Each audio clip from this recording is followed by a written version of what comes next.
Hello friends, Radhe Radhe. Shri Ramcharitmanas पाठ की बहुत सुंदर चौपाई है। अर्थ के साथ में वर्णन है, बहुत सुंदर है कि पौष महीना चल रहा है। पौष के बाद माघ आएगा। माघ में सकट चौथ की पूजा होती है। बच्चों के लिए, संतान के लिए होती है कि अच्छी संतान हो, दीर्घायु हो, लंबी उम्र हो, स्वस्थ हो, दिल दिमाग से सही हो। आज के समय की डिमांड तो यही है कि बेटा ना बेटी, जो भी बच्चा हो वो स्वस्थ हो, शरीर और बुद्धि से सही हो। तो इसी का ये सकट चौथ का व्रत रहा जाता है कि इनमें कहानी विचार होती हैं। सकट चौथ तिल का बकरा बनता है। किसी के यहाँ गुड़ में पाग के बकरा बनता है, जिसका लड्डू बनता है उसी तिल से लड्डू बकरा बनता है। किसी के यहाँ कच्चे तिल से बनता है। लैया और तिल मिला के उसी में कच्चा गुड़ मिला के ऐसे ही आकार दे दिया जाता है बकरी का, और उसको बच्चे काट देते हैं। ये एक प्रकार से बलि है कि बलि दे दी गई और बच्चे सुरक्षित रहें। तो ये एक मतलब अनाज की तिल, लैया, इन सब से गुड़ से बना के और दिया जाता है। कहानी कही जाती है सकट चौथ में। सकट बाबा की कहानी होती है, क्योंकि सकट बाबा संतान की सुरक्षा करते हैं, रक्षा करते हैं, लंबी उम्र देते हैं, स्वस्थ शरीर देते हैं। तो उनकी एक कहानी सुनिए। जो पहली कहानी है कि एक देवरानी जेठानी थी। तो देवरानी के पास खूब पैसा था, जेठानी गरीब थी। इतना ज़्यादा गरीब थी कि वो देवरानी के यहाँ काम करने जाती थी। उनके यहाँ जाए, दिन भर लगी रहे, सारा काम निपटाए, खाना बनाना, साफ़ सफाई करना और अनाज साफ़ सुथरा करना, सब करती थी। और जो कुछ बचता था वो सब ला के वही अपने घर लाती थी, अपने बच्चों को बना के खिलाती थी। जो अनाज पछोड़ने से और कूटने से जो बचा खुचा निकलता था वो अपने बच्चों को खिलाती थी। ऐसे ही समय बीतता गया। तो जब ये सकट चौथ का दिन आया तो इन देवरानी के यहाँ गई। उनके यहाँ खूब सारी चीज़ें, लैया, तिल, तिल्ली, रामदाना, हर चीज़ खूब अच्छे से मतलब साफ़ सफाई की, सुखाया, भूना, लड्डू बनाए। तो सब चीज़ के लड्डू बनाए और बना के उनके यहाँ इंतज़ाम, सारी तैयारी कराई पूजा की। फिर उसका जो बचा खुचा था वो उन्होंने उनको दे दिया। तो वो लाईं, और वो कैसे बनाती जाने, कैसे बच्चों से कहा जाओ बथुआ ले आओ, खेत से बीन के ले आओ, क्योंकि वो फ्री में मिलता था। बच्चे गए बथुआ ले आए। अब वो उसी का सब मिला के जाने कैसे वो बनाई बच्चों को खुश करने के लिए कि आज व्रत है और ये हम बना रहे हैं। तो जब बना चुना के तैयार किया, बहुत ठंड थी, बहुत। सकट चौथ में वैसे भी बहुत ठंड होती है हमेशा। बारिश भी हो जाए, कहो ओले पड़ जाएं, इस प्रकार की ठंड होती है। उस दिन भी बहुत ठंड थी। सकट बाबा ने कहा, मन में सोचा कि ये इतनी श्रद्धा से पूजा कर रही है और अपने बच्चों को कितने प्यार से रख रही है, जबकि उनके यहाँ इतना सब कुछ है और त्योहार के दिन भी नहीं दिया कि लो बच्चों को बना खिला देना। तो सोचा कि जाना चाहिए और गई। सकट बाबा, रात हो गई, पूजा हो गई, उसके बाद आए। बारिश हो रही थी, खूब ठंड थी, और एक बहुत बूढ़े बाबा का वेश बना के आए। आवाज़ दी तो ज़्यादा बड़ा घर भी नहीं था, छोटा ही घर था। आवाज़ दी, कौन? बिटिया, बहुत जाड़ा लग रहा, हम बहुत बूढ़े आदमी हैं, हमको शरण दे दो, हम भूखे भी बहुत हैं, हमको खाना खिला दो, हम कहाँ जाएं इतनी ठंड में, हमारे कोई नहीं है। तो इन्होंने दरवाज़ा खोला और उनको अंदर बुला लिया, ओढ़ने को दे दिया, सब बैठने को दे दिया अच्छे से उनको कि बाबा आप जड़ा ना जाओ, बूढ़े बहुत हो, सब उनको दिया। बोले हमको भूख बहुत लगी है। तो जो बनाया था कहने लगे, जो सकट बाबा ने दिया, जो हमने भी पूजा की है, बच्चे भी खाएंगे, आप भी खाइए, पहले आप खाइए फिर हम बच्चे और हम लोग खाएंगे। सब उनको थाली में लगा के दिया, वो खाए, खूब अच्छे से खाए। बथुआ और लड्डू जो कुछ था खाने में सब खाया। खा के कहने लगी, बिटिया अब तो खाए के बाद जाड़ा बहुत लगा है, हमको सोए के दे दो और जाड़ा बहुत लग रहा है। तो वो कमरे के अंदर कमरा था, उसमें उनको लिटा दिया कि कहीं इनको कुछ हो न जाए ठंड से।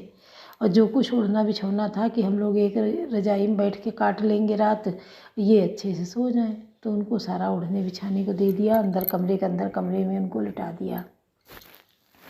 अब ये लेट गए जाके। ये तो भगवान थे, इनको अपना वो दिखाना था कि हाँ, हमको जो श्रद्धा से मानता है उसको हम कैसे ऊंचा उठाते हैं।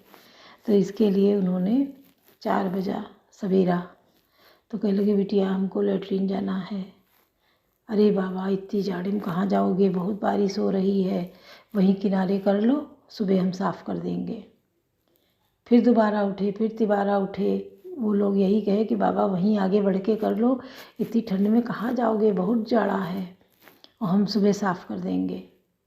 अब वो ये कह के और चले गए, अंतर्ध्यान हो गए, क्योंकि भगवान थे। अब ये अंधेरे में उठी कि लाओ हम पहले सबसे उठें, बच्चे ना उठ पाएँ और हम सब साफ़ कर दें जाके, नहीं बच्चे उठेंगे किसी का पैर पड़ेगा, गंदगी होगी, तो लाओ जाएं। ये अपना खुरपा पॉलीथीन जो भी था, कागज़ लिया, कपड़ा साफ़ करने के लिए गई। जब ये वहाँ जाके उस पर खुरपा मारे तो वो खन्न खन्न हुए, आवाज़ आए। तो कहे ये क्या है, यहाँ तो कहीं गंदगी नहीं दिख रही है, तो क्या है खन्न खन्न। वो उठा के लाई बाहर, उजाले में देखा तो वो सब सोना चांदी, रुपए पैसे, गिन्नी मोहरे सब। तो जल्दी से अपने हस्बैंड को जगाया, बच्चों को जगाया, सब गए देखे। अरे वहाँ कहीं लैट्रिन का नाम ही नहीं था, वहाँ तो सब दे गए, उनको संपत्ति दे गए भगवान, कि गरीबी दूर कर दी उनकी। अब गरीबी दूर कर दी, वो सारा रखने उठाने में लग गई, इतनी खुश हो गई कि पूछो ना, खुशी का ठिकाना नहीं। तो उस दिन वो गई नहीं वहाँ काम करने। तो वो बड़बड़ाती हुई बहुत देर तक इंतज़ार किया, फिर बड़बड़ाती हुई आई कि त्योहार का सवेरा है, बताओ सब उल्टा सीधा पड़ा है, गंदा हो, आई नहीं हो, कैसे होगा, खाना कैसे बनेगा, ये सब करके बड़बड़ाने लगी। तो वो कहने लगी हमने बहुत दिन किया, अब हमको सकट बाबा ने दे दिया है, हमारे बच्चों के लिए भरपूर दिया है, अब हमको काम करने की ज़रूरत नहीं है, हम नहीं आएंगे। तो बड़ा मुँह लटका के वो चली गई। सोचने लगी क्या दे दिया, क्या दे दिया। फिर देखा उनके घर पूरा बदल गया, घर, पैसा, कपड़े, बच्चों की रौनक, रहन सहन सब कुछ चेंज हो गया, इतना दे दिया था सकट बाबा ने। कि आगे की कहानी हम अगले पार्ट में सुनाएंगे। तो आप लोग सुनिए, अभी सकट आ रहे हैं और सुनिए। कवन सो काज कठिन जग माही, जो नहीं होहि तात तुम पाही, अति अपार जे सरित भरे, जौन रप से तु कराई, चढ़ी पिपीली कहूँ परम लगु, बिनु श्रम पारहि जाई। कवन सो काज कठिन जग माही, जो नहीं होहि तात तुम पाही। जो अत्यंत बड़ी श्रेष्ठ नदियाँ हैं, यदि राजा उन पर पुल बंधा देता है तो अत्यंत छोटी चींटियाँ भी उन पर चढ़कर बिना ही परिश्रम के पार चली जाती हैं। इस प्रकार मुनियों के वर्णन के सहारे मैं भी श्री रामचरित्र का वर्णन सहज ही कर सकूँगा। यही प्रकार बल मन दिखाई, करियों रघुपति कथा सुहाई, व्यास आदि कवि पुंगव नाना, जिन सादर हरि सुजस बखाना। इस प्रकार मन को बल दिखलाकर मैं श्री रघुनाथ जी की सुहावनी कथा की रचना करूँगा। व्यास आदि जो अनेकों कवि, श्रेष्ठ कवि हो गए हैं, जिन्होंने बड़े आदर से श्री हरि का सुयस वर्णन किया है। चरण कमल बंदहु तिनके रे, पुरवहु सकल मनोरथ मेरे, कलिके कविन करऊँ परनामा, जिन बरने रघुपति गुण ग्रामा। मैं उन सब श्रेष्ठ कवियों के चरण कमलों में वंदना प्रणाम करता हूँ, वे सब मेरे मनोरथों को पूरा करे। कलयुग के भी उन कवियों को मैं प्रणाम करता हूँ, जिन्होंने श्री रघुनाथ जी के गुण समूहों का वर्णन किया है। जे प्राकृत कवि परम सयाने, भाषा जिन हरिचरित बखाने, भये जे आई जो यही आगे, प्रणमो सबई कपट सब त्यागे। जो बड़े बुद्धिमान प्राकृत कवि हैं, जिन्होंने भाषा में हरिचरित्रों का वर्णन किया है, जो ऐसे कवि पहले हो चुके हैं, जो इस समय वर्तमान है और जो आगे होंगे, उन सबको मैं सारा कपट त्याग कर प्रणाम करता हूँ। हूँ प्रसन्न देहु वरदानु, साधु समाज बनित सन्मानु, जो प्रबंध बुध नहीं आदरई, सो श्रम बाधि बाल कवि करई। जो आप सब प्रसन्न होकर यह वरदान दीजिए कि साधु समाज में मेरी कविता का सम्मान हो, क्योंकि बुद्धिमान लोग जिस कविता का आदर नहीं करते, मूर्ख कवि ही उनकी रचना का व्यर्थ परिश्रम करते हैं। कि रति बनित भूति बल सोई, सुर धरि सब कहाँ हित होई, राम सुखी रति बनित बदेसा, असमंजस असमोही अदेशा। कीर्ति कविता और संपत्ति वही उत्तम है जो गंगा जी की तरह सबका हित करने वाली हो। श्री रामचंद्र जी की कीर्ति तो बड़ी सुंदर, सबका अनंत कल्याण करने वाली ही है, परंतु मेरी कविता बद्दी है यह असामंजस्य अर्थात इन दोनों का मेल नहीं मिलता, इसी से मुझे चिंता है। तुम्हारी कृपा सुलभ सो मेरे ऐसी सुहावन टाट पटोरे। परंतु हे कवियों, आपकी कृपा से यह बात भी मेरे लिए सुलभ हो सकती है। रेशम की सिलाई टाट पर भी सुहावनी लगती है। कवन सुकाज कठिन जग माही, जो नहीं हो तात तुम पाई। सरल कवित कीरति विमल हो आदरई सुजान। सहज बैर बिसराई रिपु, जो सुनि करई बखान। कवन सुकाज कठिन जग माही, जो नहीं हो तात तुम पाई। चतुर पुरुष उसी कविता का आदर करते हैं जो सरल हो और जिसमें निर्मल चरित्र का वर्णन हो, तथा जिसे सुनकर शत्रु भी स्वाभाविक बैर को भूल कर सराहना करने लगे। सो न होई बिनु विमल मति, मोहि मति बल अति तोर। करऊँ कृपा हरि जस कहूँ, पुनि पुनि करऊँ निहोर। कवन सुकाज कठिन जग माही, जो नहीं हो तात तुम पाही। ऐसी कविता बिना निर्मल बुद्धि के होती नहीं, और मेरी बुद्धि का बल बहुत ही थोड़ा है, इसलिए बार बार निहोरा करता हूँ कि हे कवियों, आप कृपा करें जिससे मैं हरि यश का वर्णन कर सकूँ। कवि कोविद रघुबर चरित, मानस मंजु मराल। बाल विनय सुचि सुरचि लखी, मोह पर हो कृपाल। कवन सुकाज कठिन जग माही, जो नहीं हो तात तुम पाही। कवि और पंडित गण, आप जो रामचरित्र रूपी मानसरोवर के सुंदर हंस हैं, मुझ बालक की विनती सुनकर और सुंदर रुचि देखकर मुझ पर कृपा करें।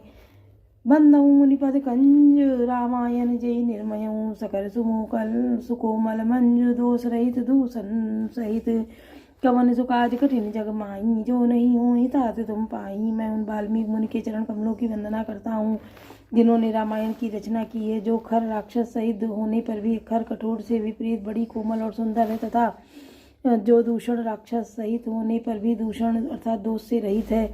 बंदऊ चार्यु भेद भव, बारिद बोहित सरिस। जिन्हें न सपने खेद, वर्णत रघुबर बिसद जसु। कवन सुकाज कठिन जग माही, जो नहीं हो तात तुम पाही। मैं चारों वेदों की वंदना करता हूँ जो संसार समुद्र के पार होने के लिए जहाज के समान है, तथा जिन्हें श्री रघुनाथ जी का निर्मल यश वर्णन करते स्वप्न में भी खेद थकावट नहीं होता। बंदऊ विधिपद रेणु, भव सागर जही कीन जहाँ। संत सुधा शशि धेनु, प्रगटे कल विश्ववारिणी। कवन सुकाज कठिन जग माही, जो नहीं हो तात तुम पाही। मैं ब्रह्मा जी के चरण रज की वंदना करता हूँ जिन्होंने भव सागर बनाया, जहाँ से एक ओर संत रूपी अमृत चंद्रमा और कामधेनु निकले और दूसरी ओर दुष्ट मनुष्य रूपी विष और मदिरा उत्पन्न हुए। विबुध विप्रबुध ग्रह चरण, बंदी करऊँ कहाऊँ करि जोर। होई प्रसन्न पुरवहु सकल, मंजु मनोरथ मोर। कवन सुकाज कठिन जग माही, जो नहीं हो तात तुम पाही। देवता ब्राह्मण पंडित ग्रह इन सबके चरणों की वंदना करके हाथ जोड़कर कहता हूँ कि आप प्रसन्न होकर मेरे सारे सुंदर मनोरथों को पूरा करें। पुनि बंदऊ सारद सुर सरिता, जुगल पुनीत मनोहर चरिता। मज्जन पान पाप कर एका, कहत सुनत हर एक अविवेका। फिर मैं सरस्वती जी और वेद देव नदी गंगा जी की वंदना करता हूँ। दोनों पवित्र और मनोहर चरित्र वाली हैं। एक गंगा जी स्नान करने और जल पीने से पापों को हरती हैं, और दूसरी सरस्वती जी गुण और यश कहने से सुनने से अज्ञान का नाश होता है। गुरु पितु मातु महेश भवानी, प्रणमौ दीनु बंधु दिन दानी। सेवक स्वामी सखा पियसी सियपी के हित, निरुपधि सब विधि तुलसी के। श्री महेश और पार्वती जी को मैं प्रणाम करता हूँ जो मेरे गुरु और माता पिता हैं, जो दीन बंधु और नित्य दान करने वाले हैं। मैं सीतापति श्री रामचंद्र जी के सेवक स्वामी और सखा है, तथा मुझ तुलसीदास का सब प्रकार से कपट रहित सच्चा हित करने वाले हैं। कल बिलो की जग हित हर गिरजा, साबर मंत्र जाल जिन सिरजा। अनमिल आखर अरत न जापू, प्रगट प्रभाव महेश प्रतापू। जिन शिव पार्वती ने कलयुग को देखकर जगत के हित के लिए साबर मंत्र समूह की रचना की, जिन मंत्रों के अक्षर बेमेल हैं, जिनका ना कोई ठीक अर्थ होता है और ना जप ही हो पाता है, तथापि श्री शिव जी के प्रताप से जिनका प्रभाव प्रत्यक्ष है, सो में सुमोहि पर अनुकूला। करी कथा मुद मंगल मूला, सुमिर शिवा शिव पाई स्वसाऊ। वरनहु रामचरित चित चाऊ।